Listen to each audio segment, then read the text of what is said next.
Hello everyone, আসসালামু আলাইকুম। কেমন আছেন সবাই? আশা করি সবাই ভালো আছেন। তো আপনাদের দোয়ায় আমিও অনেক ভালো আছি।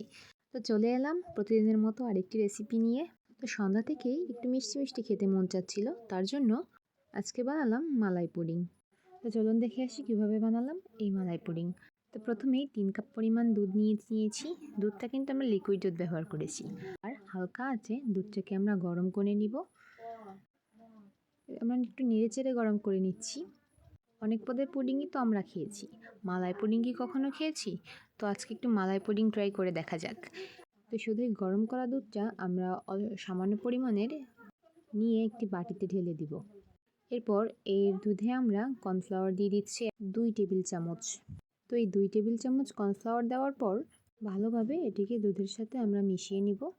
একটু ভালোভাবে মিশিয়ে নিতে হবে যেন দানা দানা না থেকে যায়। এরপর ব্যবহার করছি 1 টেবিল চামচ আগার আগার পাউডার। তো এই পাউডারটি মাস্ট দরকার, কারণ এটি দুধটাকে জমতে সাহায্য করবে। তো এরপরে যেমনটা দেখছেন আমরা এই লিকুইড দুধের সাথে সামান্য পরিমাণে গুঁড়া দুধ মিশিয়ে নিয়েছি। তো গুঁড়া দুধ মিশালে কিন্তু খেতেও খুব ভালো লাগবে। গুঁড়া দুধ এবং লিকুইড দুধ একসাথে মিশিয়ে আমরা ঘন করে জাল করে নিব।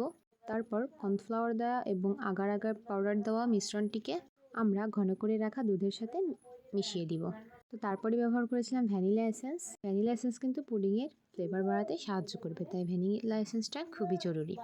এবার একটি বোলে জাল করে রাখা দুধটাকে ঢেলে নিব। এরপর আমাদের আগার আগার এটিকে জমিয়ে পুডিং তৈরি করতে সাহায্য করবে। তারপরে এটিকে আমরা 1 ঘন্টার জন্য রেস্টে রেখে এবার এটিকে কেটে নিচ্ছি। আপনারা চাইলে নর্মালিও রাখতে পারেন, তবে ঠান্ডা জায়গায় রাখতে হবে। যে আপনারা যে কোনো জায়গায়ই রাখতে পারেন, তবে ঠান্ডা হতে হবে জায়গাটি।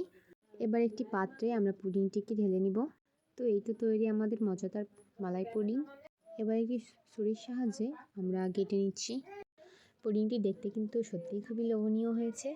তো আপনারা চাইলে কিন্তু এভাবে বাসায় বানিয়ে পুডিং খেতে পারেন। তো যে কোনো পুডিং বানাতে আগার আগার পাউডারটি কিন্তু অনেক প্রয়োজন, তাই সকলেই আপনারা চেষ্টা করবেন সেটি ব্যবহার করার, না হলে কিন্তু পুডিংটি জমবে না। তো সবাই ভালো থাকবেন, আজকে এই পর্যন্তই। তো চলুন দেখা যাক আমাদের পুডিংয়ের রিভিউ। স্বাদ সত্যি ভাবি অসাধারণ স্বাদ। আপনার জন্য পুরস্কার আছে, আপনার জন্য চিপস নিয়ে আসছি। Thank you. অসাধারণ স্বাদ সত্যি।